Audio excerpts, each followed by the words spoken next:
So that's the original Prague Clock, which is the thing I was talking about yesterday. Remember I was talking about how the circle of the year, like the circle moves around a larger circle, and I think that is what causes major shifts in climate. And so as you can see there, the map of the flat Earth is in the center of the Prague Clock. That's centuries and centuries old. It's a very ancient clock. And then you have the 24,000 year zodiac cycle on the outside, and the circle within the circle moves around, which is what I believe causes major shifts in climate. That's because the globe climate shifting model doesn't make any sense. You have the same rotations and revolutions all the time, but yet there was ice ages. I believe there are ice ages in certain areas. And I think and so all the people that say, oh, we've known it's above for thousands of years. No, like, look, they've already changed it. So this is the new Prague Clock.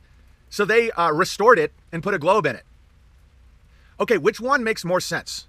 And I know a lot of globe people listen to the stream because I'm relatively mass accepted. I'm surprisingly mass accepted. Like, I'm not a flat Earth channel. I'd actually say the majority of my listeners believe in the globe model. They just kind of disregard when I talk about flat Earth, and that's fine. But how do you justify that? Like, don't you think there's something a little odd about that?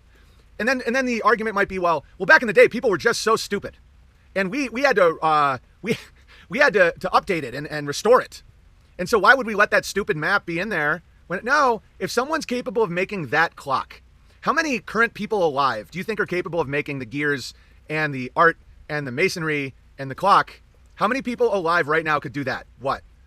1,000th of 1%? Okay, so those people weren't stupid. And so they had the flat Earth map within the circle. And the smaller circle is rotating at a much larger scale. Okay, and that's what someone would call the ice wall. Okay, and so then they restored it in a time when you have Cardi B and fentanyl, and they put the globe where the flat Earth used to be. Now, my great-great-grandfather made grandfather clocks. No chance I could do that now. Right. Also, if you think the Earth is a globe, you haven't done any real research. Well, I'm not going to make any major claims, and this isn't going to be a flat Earth episode. I just wanted to show you this. So this is the way it used to be. And then modern times that brought you Joe Biden, Donald Trump, Cardi B, fentanyl, HD porn, right? Joe Rogan being an intellectual. So our modern world that brings you, rollerblading and Chinese refrigerators. Okay, they're like, okay, the people before didn't know, and we do. And that doesn't make any sense. Why would a circle within a circle be slowly rotating around a ball?